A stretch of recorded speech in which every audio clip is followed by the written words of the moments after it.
Alright, welcome back to our channel. Ito muli si RP Max Vlog. Sa mega love shoutout po sa ating lahat guys, mga kaibigan, mga kapatid, mga kalingap. Isang mapagpalang araw po sa ating lahat. Good morning, good afternoon, good evening, kung nasaan man po tayong sulok sa mundong ito. Okay, so dito guys, gawan po natin ng reaction itong vlog po ni Mr. Binti Boy kung saan dinalaw po niya si Lula Ligaya doon po sa lugar nila sa Paracali. Sa mga hindi nakasunod no, sa issue na to, around 2 years ago, noong nagkaroon po ng problema, noong kinukuha po ni Ate Melissa si Jimel, no? Nagkabaranggayan sila at nakarating pa ito ng DSWD, ng DAET, no? Kung saan binawi na po ni Ate Melissa si Jimel. So, siyempre, no, hindi naman kasal si Melissa doon sa anak ni Lola Ligaya. So, naging successful po yun dahil automatic po yan, yung mga anak po talaga, mapunta po yan doon sa ina kung hindi naman sila kasal. Okay? So, si Jimel nakuha po ni Ate Melissa sa tulong din po no, ni Kuya Val at Kalinga Prab. At sa tulong din ng DSWD. Okay? At barangay na din po para ma-enforce nga yung decision. Okay? So, 2 years ago po yon, around 2 years ago, at dito nga no, dinalaw ni Jason. Kasi nga po sa vlog din po ni Mr. Binti Boy, noong nakausap po niya si Ate Melissa, na-realize na din po ni Ate Melissa na siguro it's time na payagan na po niya si Jimel na pumunta doon sa lula niya o sa tita niya.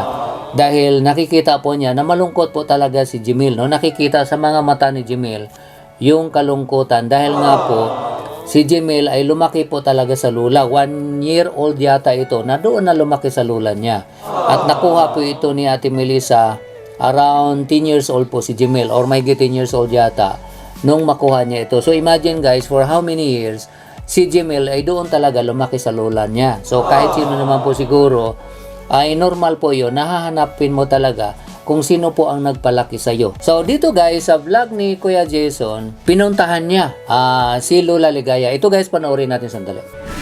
Ito po yung bahay po dati nila Jimel.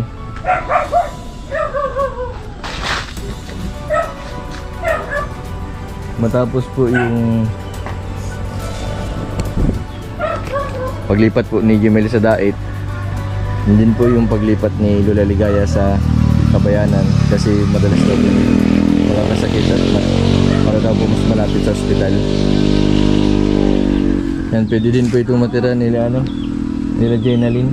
Yun guys, no, nagpunta si Kuya Jason doon. Alam naman po natin guys, dahil na din po sa pakiusap talaga ni Kalingap Rob, no, nabanggit naman ni Kalingap Jason na sinabihan daw siya ni Kalingap Rob na dalawin o alamin ang situation kung pwede na nga ba.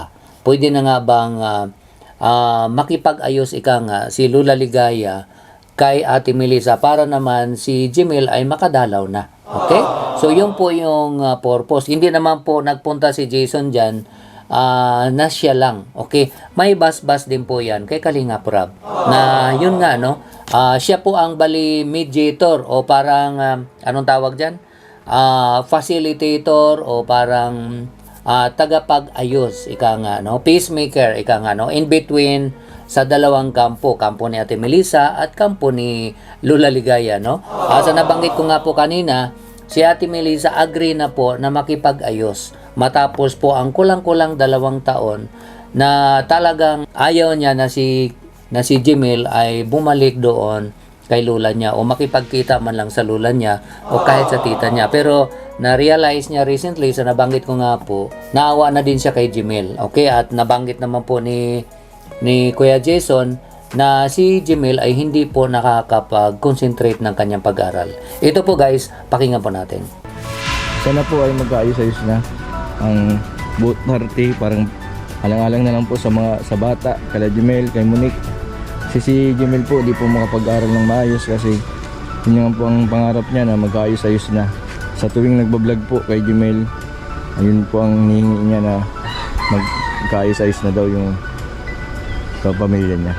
Ayun, so alang-alang kay Jimel. Alam po natin guys, tuwing may birthday po ito si Jimel, nakadalawang birthday po siya. Yung unang birthday niya last year, yung po talaga ang wish niya na sana magkayos-ayos na ang pamilyang nag-away-away, no, yung side ni lola niya at itong mama niya. Ngayon ito nakaraang birthday niya, gano'n na naman. Yun, gano'n na naman po ang kanyang wish na sana magkaayos-ayos na. Sabi ko nga po, kung wala talagang walang magbaba ng kanilang pride, itong partido ng mama niya at yung kay lola niya, ay manatiling yung wish ni Jimel. At ang kagandahan, sa nabanggit ko nga po, handa na po ang kanyang ina na si Ate Melissa na makipag-ayos. So napakagandang balita po yun, guys. At yun nga po ang sabi ni Kuya Jason na sana magkaayos-ayos na. Alang-alang man lang, no, sa dalawang bata, kay Jimel at kay Monique, na makafocus na sila sa kanilang pag-aaral. Dahil sa ngayon po, sabi nga po ni Kuya Jason, tuwing bina-vlog daw nila, nakikita mo talaga yung kalungkutan ni Jimel. Okay? Makikita mo sa kanyang mga mukha, sa kanyang mga mata, na hindi talaga siya masaya. Dahil nga po, siyempre, no, iniisip din po niya, at lalo na, siyempre, alam naman po niya na matanda na po itong lola niya, 89 years old yata ito, at siyempre, marami na din pong naramdaman. Baka mamaya kung anong mangyari, hindi na po niya ito ma-meet, no? Wag naman po sana. Sana, sa lalong madaling panahon ay magkausap na po itong dalawa. At dito tayo po salamat kay Kalingap Jason o Kuya Jason, guys, na talagang gumawa din po ng paraan. At with bas-bas po yan ni Kalingap Rap na pag-ayusin itong dalawang pamilya. Okay? So, panoorin pa natin, guys. Tapos dun sa lumang bahay, may nagtitira.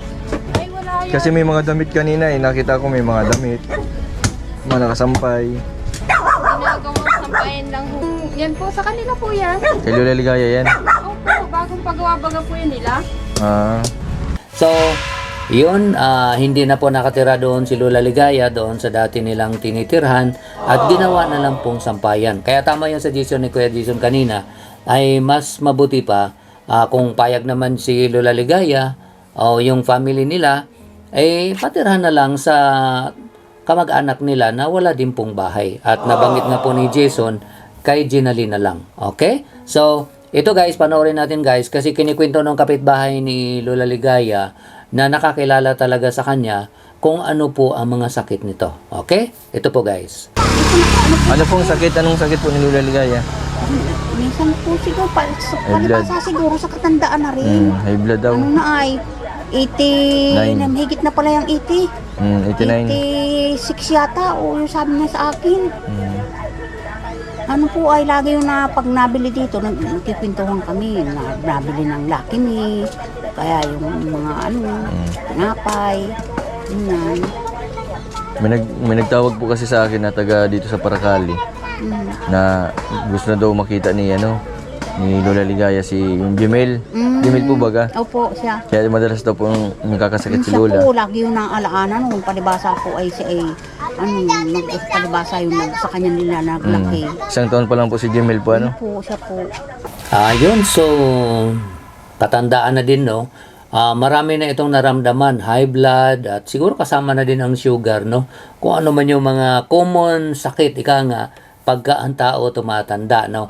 Plus, yung nalulungkot po talaga ito nang umalis na si Jimel, no? Nung mawala si Jimel sa kanya, kasi imagine guys, kung sa kanya nga naman lumaki si Jimel, ay natural po yun na talaga malungkot siya. Pero naintindihan natin, no? Yung rights naman ng mama ni Jimel, kaya nga po kinuha si Jimel dahil siyempre karapatan po ng ina. Pero tama na din siguro yung nakailang taon na din na hindi nag-iimikan itong dalawang family. Kahit sabihin man natin na may karapatan si Ate Melissa, may rights siya, pero siyempre ang talagang nagka-problema po talaga dito o ang nag-suffer po talaga si Jimel, okay? Although nirespeto naman natin yung karapatan ng ina, si Ate Melissa.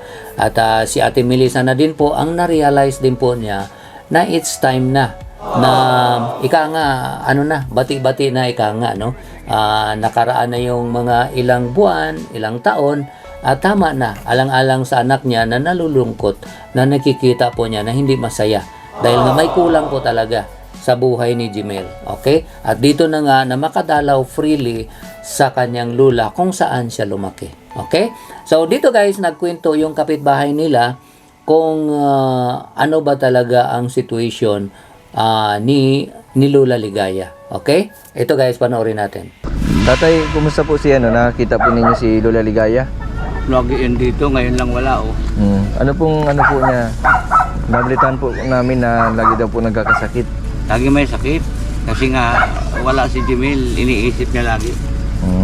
Pagka minsan nga nag-ano sa akin, wala man ako magawa. Siyempre, di naman natin kung ano ang desisyon. Sabi ko nga sa kanya, darating ka kung panahon, makaka-ISP si Jimel, mauwi at mauwi sa iyo. Isa nung mawala si Jimel, lagi siyang may sakit.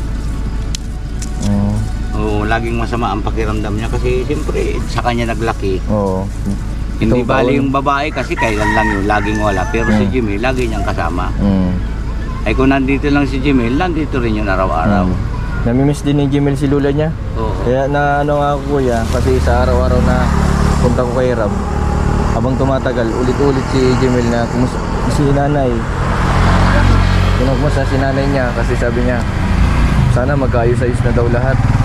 Kaya yun po yung ginawa ko ngayon. Sabi ko, baka pag-isipan ako ng ibang mga viewers na simulan ulit ng gulo. Ay, hindi naman. Sige sa amin kasi, una-unawaan. Para na lang po sa mga bata po ano. Ayun, so malinaw po guys, no, ang sinabi po ni Kuya, kapitbahay po nila Lola, na mula daw po talaga nung umalis si Jimel ay nagkakasakit na yung matanda. Siguro sa lungkot at kakaisip, so yun, naglabasan na po yung mga sakit-sakit kung ano-ano, dala na din po ng katandaan. Okay? At baka apektado na din po yung kanyang pagtulog. So, ganun lang po yan. Sa kakaisip niya, hindi nakakatulog na maayos, kaya nagkakasakit lalo. Okay? At dito nga guys, no, hanga din po tayo kay Kuya Jason na naglakas loob din po talaga siya na puntahan si Lola Ligaya. At para kumustahin at iparating din po yung yung mensahe ni Ate Melissa na handa na po siya makipagbati, okay? At sayang no, wala si Lola Ligaya. Siguro babalikan niya at sana nandoon si Lola Ligaya pagbalik niya. So abangan po natin yan guys, no? At nakiusap nga nag-aalala nga po si Kuya Jason, baka mamaya pag-isipan siya ng masama ng mga viewers. At siguro guys, no, nakita naman natin na si Ate Melissa na din po ang na nakarealize. So, tama na siguro yun, 2023 na, itong si Lola Ligaya, matanda na, di natin masabi, baka anytime, ano mangyari sa kanya, dahil sa edad ng 89, ay ano po yan, delikado na po yan, no? Hindi natin masabi, anything can happen. Mabuti na din po yun na magkaayos na ang lahat at 2023 na, so magpatawaran na ika nga, no? So sana maging successful ang efforts ni Kuya Jason o Mr. Binti Boy na gusto niyang magkaayos ang dalawang pamilya alang-alang kay Jimel. Okay? Ang tanong, handa na kaya si Lola Ligaya na makipag-ayos? At sana guys, itong si Lola Ligaya at saka si tita ni Jimel, no, si Marivic, ay sana handa naman sana sila makipag-ayos din kay Ate Melissa. Dahil si Ate Melissa na po ang unang nagbaba ng kanyang pride na handa na siya alang-alang kay Jimel. So, dapat ang isipin na lang po nila ni Lola ni Jimel at yung tita niya ay yung kasayahan ng mga bata, no? Kapakanan ni Jimel at yung kay Monica para po makakonsentrate po sila ng kanilang pag-aaral. Huwag na po nilang isipin kung pwede mag-sorry sila, siyempre, no? Mag-sorry sila kay Ate Melissa kung ano man yung mga nasabi nilang masama noon. Okay? Sana matupad na yung wish ni Jimel. Okay? Kasi yun po talaga ang wish ni Jimel tuwing birthday niya matapos pong mawala po siya sa kanyang lola. Okay? So, sana matupad po yon at sana maging masaya si Jimel kasi sabi nga ni Kuya Jason, hindi po ito nakaka-focus, hindi po nakakonsentrate si Jimel sa kanyang pag-aaral. Dahil nga po sa lungkot na hindi niya makausap o hindi niya ma-meet ang kanyang lola. Okay? So yun lang po guys ang ating reaction dyan nga po sa vlog ni Kuya Jason o Mr. Binti Boy. Pasalamat po tayo sa kanya at sa mga hindi pa po nakasupport sa kanya guys, supportan po natin. At sa mga hindi po nakapag-subscribe ng ating munting channel, pa-subscribe po guys. At huwag po natin kalimutan na suportahan ang aming ama ng Kalingap, Kuya Val Santos Matubang, Kalingap Rob, and Ate na Vlogs. At sa mga kasamahan ko din po sa co-host, padalaw na lang po guys ang aming mga channels para masuportan po natin. At bago ko po i-end itong video na to, meron lang akong isa-shoutout. It's Beats exclusive. Walang hindi makakaya, siya ang inyong kasama kahit ano. Muli, maraming salamat sa inyong lahat guys, inyong walang sawang pagsubaybay, pag-comments, pag-likes ng mga videos po namin at lalong-lalo na po sa hindi pag-skip ng ads ay maraming salamat. Ingat po tayo kung nasaan man tayo. God bless everyone. I love you all. Bye-bye.